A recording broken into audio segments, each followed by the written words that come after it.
அஸ்ஸலாமு அலைக்கும் வரஹ்மத்துல்லாஹி வபரகாத்துஹு. என்னுடைய குடும்பத்தின் ஜக்காத்துல் ஃபித்ரை ஒரு ஏழைக்கு முழுவதையும் கொடுக்க முடியுமா என்கிற ஒரு கேள்வி கேட்கப்பட்டிருக்கிறது.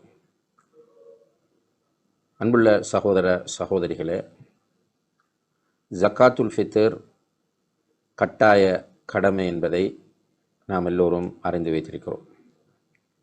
இப்னு அப்பாஸ், இப்னு உமர் ரலியல்லாஹு அன்ஹும் போன்ற சஹாபாக்கள் ஃபரத ரசூலுல்லாஹி ஸல்லல்லாஹு அலைஹி வஸல்லம் ஜக்காத்துல் ஃபித்ர், ரசூல் ஸல்லல்லாஹு அலைஹி வஸல்லம் அவர்கள் ஜக்காத்துல் ஃபித்ரை கடமையாக பரலாக ஆக்கியுள்ளார்கள் என்று சொல்கிறார்கள்.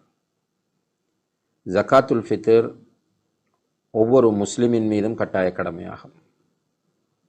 குறிப்பாக பெருநாள் தினத்தன்று அன்றைய நாளை மகிழ்ச்சியாக கழிப்பதற்குரிய பொருளாதார வசதி ஒருவரிடம் இருந்து அதைவிட மேலதிகமாக இருக்கும் பட்சத்தில் அவர் ஜக்காத்துல் ஃபித்ரை கொடுக்க வேண்டும்.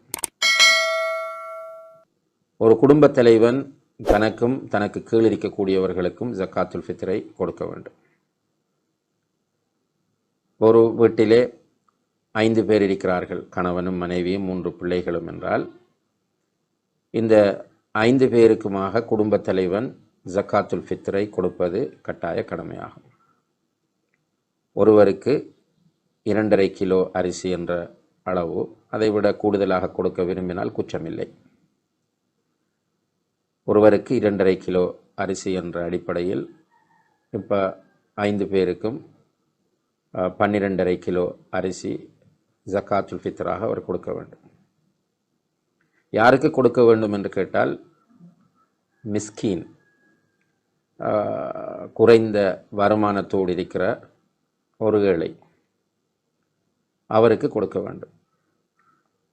இதை இந்த 12.5 கிலோவையும் 5 பேருக்கும் அவர் கொடுக்க முடியும், அல்லது 10 பேருக்கும் கொடுக்க முடியும், ஒரு மிஸ்கீனுக்கும் கொடுக்க முடியும்.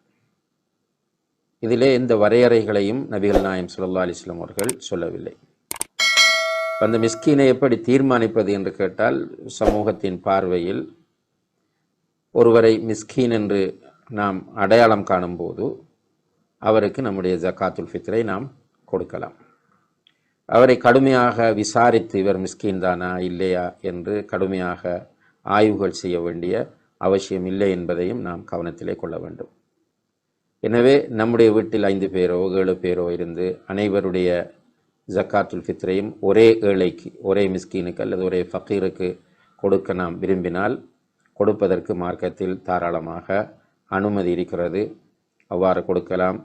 ஒருவர் கொடுத்த அதே வீட்டில் இன்னும் ஒருவர் தன்னுடைய ஜக்காத்துல் ஃபித்ரை கொடுக்க விரும்பினால் அதற்கும் மார்க்கத்திலே அனுமதி இருக்கிறது, தடை இல்லை என்பதை நாம் புரிந்து கொள்ள வேண்டும். வல்லாஹு தஆலா அலம். வஸ்ஸலாமு அலைக்கும் வரஹ்மத்துல்லாஹி வபரகாத்துஹு.